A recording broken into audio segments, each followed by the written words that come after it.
Ini saya sudah nyampe nih. Iya, alhamdulillah. Udah ketemu dengan warga Tamiang Aceh. Terima kasih ya buat warga Aceh. Nanti saya di sini akan bantu 50 unit rumah.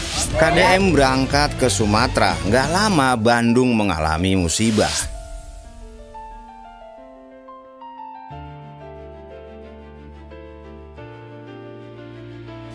Sontak, kejadian ini memicu berbagai respon baik yang positif maupun yang negatif dari netizen. Ada yang mendukung penuh seperti ini, tapi ada juga yang mencemooh kayak gini. Tapi sebenarnya kalian sadar nggak sih lur, kalau sebenarnya role model pemimpin masa depan yang sangat visioner itu ada pada diri KDM. Yuk kita analisa tipis-tipis biar nggak miss. Kita mau nunggu kehancuran di mana lagi? Kehancurannya mau dilebarkan ke Kalimantan, mau dilebarkan ke Sumatera. Nggak cukup derita yang dialami oleh orang Jawa. Menteri Kehutanan ngomongin food estate, Menteri Kehutanan ngomongin hutan lindung bisa dirubah menjadi kawasan food estate. Logika Menteri Kehutanan itu satu dalam pikirannya, mempertahankan hutan, menjaga hutan, mempertahankan konservasi, nggak boleh ngomong yang lain dulu. Sebelumnya kami ucapkan bela sungkawa yang sedalam-dalamnya atas musibah yang menimpa saudara-saudara kita di Sumatera. Semoga kita semua bisa mengkoreksi semua ini agar ke depan tidak lagi terjadi bencana besar seperti ini. Gagasan KDM membantu saudara-saudara kita di Sumatera sudah sangat tepat dan patut kita acungin jempol. Rasa kemanusiaan dan kepedulian yang tinggi terhadap sesama manusia telah mengkonfirmasi secara absolut jika konten yang selalu dihadirkan oleh beliau via kanal YouTube resminya itu bukan pencitraan. Maka dari sini kita paham rasa kemanusiaan yang sangat tinggi dari seorang Kang Deddy membuat posisi beliau sebagai pemimpin menjadi unggul secara kapasitas dan kapabilitas. Kenapa? Ya tentu hal ini tidak terlepas dari minimnya karakteristik pemimpin-pemimpin manapun yang acap kali mengedepankan kepentingan politik.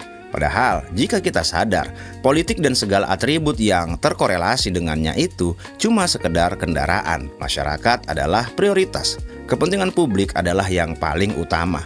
Dan inilah yang menjadi ciri khas dari KDM yang saat ini sudah melekat pada dirinya, baik secara kapasitas sebagai pejabat publik maupun secara personal. Lalu ada sebuah momen di mana ketika KDM berangkat langsung ke Sumatera, tak lama berselang di Kabupaten Bandung terjadi bencana banjir. Astagfirullahaladzim, astagfirullahaladzim. Kolam running, kebanjiran. Astagfirullahaladzim, astagfirullah. La ilaha illallah, wallahu akbar.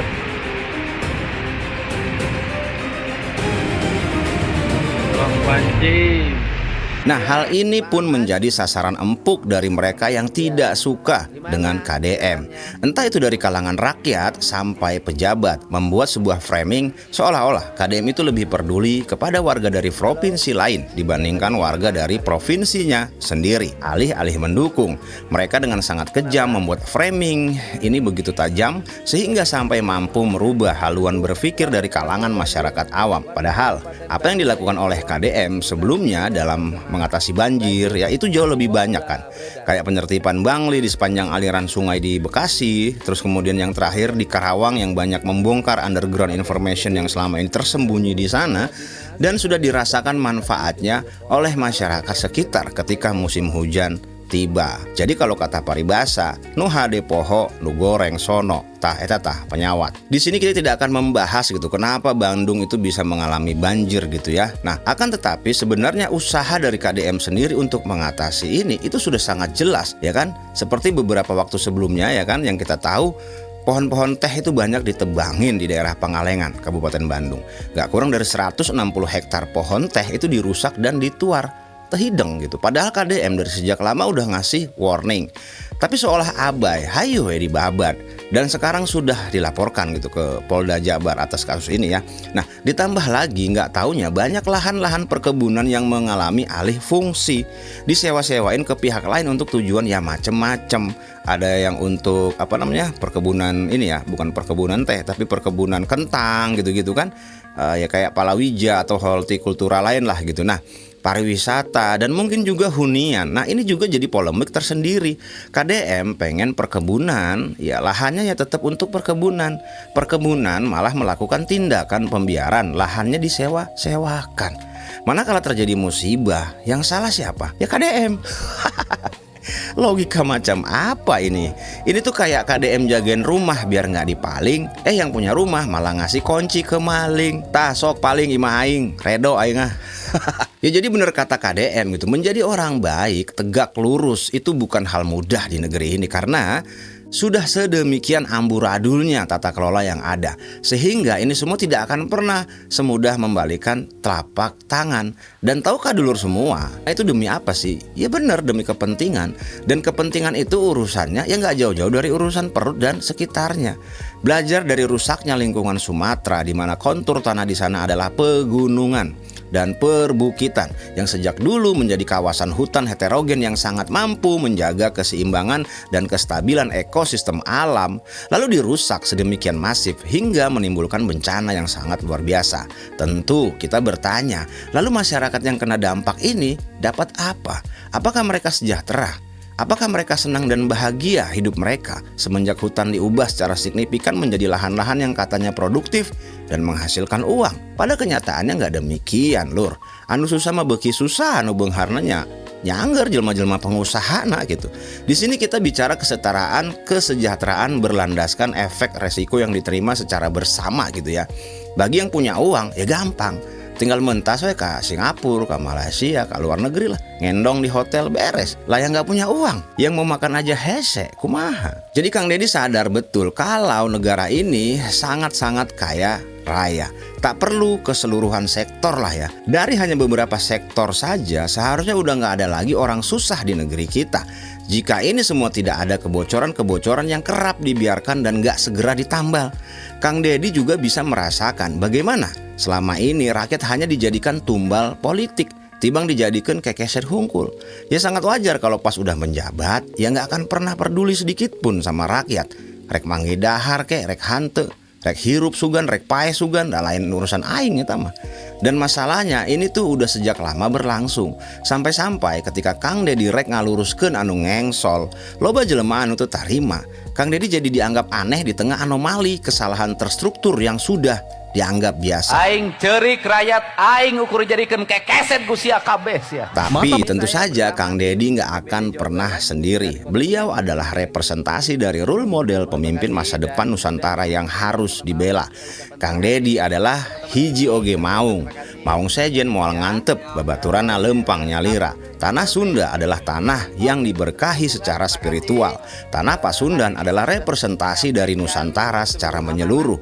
Ini bukan tanpa alasan. Kalau dulur semua buka sejarah, cikal bakal Indonesia itu dari Nusantara.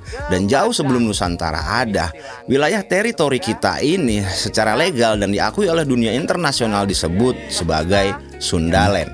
Ribuan tahun lalu, sebelum laut naik menenggelamkan dunia, Asia Tenggara bukan kepulauan. Dulu ia adalah daratan luas bernama Sundaland, setara luasnya dengan Eropa. Para ilmuwan sepakat, ini nyata, bukan dongeng. Namun, mengapa tidak pernah diajarkan di sekolah? Kenapa tak ada museum besar tentangnya? Keberadaan tanah Sunda dan saat ini disebut Jawa Barat adalah sebagai indung atau ibu. Indonesia nggak akan pernah lepas dari tanah Sunda, baik secara histori maupun relevansi. Bahkan jika dulur sadar, ibu kota negara kita juga berada di tanah Sunda. Jakarta itu secara eksplisit dulu bernama Sunda Kelapa, lalu berubah menjadi Jayakarta, dan terakhir menjadi Jakarta. Karena pesisir pantainya ditumbuhi pohon kelapa. Kenapa Sunda? Karena otoritas yang menguasai pelabuhan ini awalnya kerajaan Sunda Pajajaran. Dan sudah berapa kali dicoba untuk memindahkan ibu kota Jakarta dari tanah Sunda, itu sepertinya tidak pernah berhasil. Ya kerajaan Sunda Purba itu juga berada di Brebes, Jawa Tengah saat ini. Kalau kita lihat dari sudut pandang kesamaan tata bahasa gitu ya, malah justru lebih jelas lagi. Akan tetapi ini tentu saja tidak bisa menjadi tolok ukur secara akademis karena bukti-bukti catatan sejarahnya sudah tidak lagi eglibel. Entah itu memang sengaja dirusak atau dihilangkan gitu ya oleh sahalah Walanda sugan atau saha gitunya. Ya yang sugan ya gitu. Akan tetapi secara nama dan struktur kata di mana Sunda memiliki pola bahasa Hana Caraka dengan keberadaan kerajaan seperti Sriwijaya di Palembang, Sriwijaya kan kata kosakata Sunda Sriwijaya gitu. Pahlawan nasional seperti Sisingamangaraja, bahkan ya kami pernah mendengar gitu Sisingamangaraja teh aslinya Sisingamangunreja gitu, bahasa Sunda. Cenah eta ngomong ge buyut urang gitu kan tanya lah. Ya ini mohon maaf sebelumnya ketika informasi ini belum tepat ya, akan tetapi ini adalah opini kami gitu ya. Jadi ada hubungan gitu antara tanah Sunda dengan orang-orang ataupun kerajaan di seluruh Nusantara.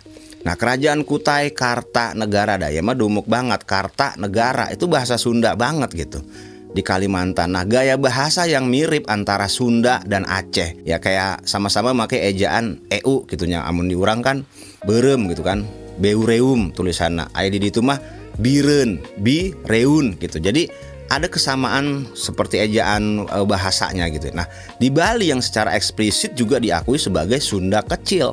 Dan masih banyak lagi nilai-nilai yang sampai saat ini ada dan nyata gitu. Tapi secara sejarah yang tertulis kita memang kesulitan menemukan korelasi induknya, sehingga sulit untuk merepresentasikannya secara akademis. Karena tanah Sunda sebagai ibu, dari sejak dulu siapapun dari negeri ini yang datang ke tanah Sunda akan selalu bisa bersinergi dengan cepat dan baik. Dan banyak sekali orang yang menemukan kehidupan kesejahteraannya itu di tanah Sunda. Masyarakat Sunda akan menyambut dengan hangat layaknya ibu menyambut anaknya. Secara kependudukan, basis penduduk terbesar itu ada di Jawa Barat. Dari keseluruhan jumlah penduduk di Indonesia yang berjumlah 287,6 juta jiwa, Jawa Barat memiliki basis penduduk sebesar 51,7 juta jiwa. Dan ini hampir seperempat sendiri dari total keseluruhan rakyat di Indonesia. Dengan luas yang relatif sempit jika dibandingkan dengan jumlah penduduk, yakni hanya 3,7 juta hektar, maka permasalahan sosial menjadi sangat banyak di Jawa Barat.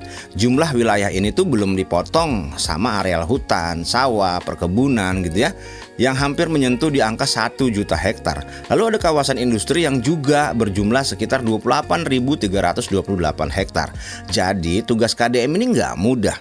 Tapi jika Kang Deddy berhasil menata Jawa Barat istimewa, sepertinya tidak terlalu sulit bagi beliau menata Nusantara. Oke, mungkin gitu untuk video kali ini. Sebelumnya kami mohon maaf apabila ada data, fakta, opini maupun narasi yang masih belum tepat. Buat dulur semua yang ingin berkomentar, silakan berkomentar, akan tetapi tetap dijaga komentarnya untuk tetap baik dan juga bijak. Jangan pernah menyudutkan ataupun mendiskreditkan siapapun ya lur ya, karena pada dasarnya kita semua adalah bersaudara. Sampai jumpa di video selanjutnya, kami undur diri dulu. Assalamualaikum warahmatullahi wabarakatuh. Hatur nuhun.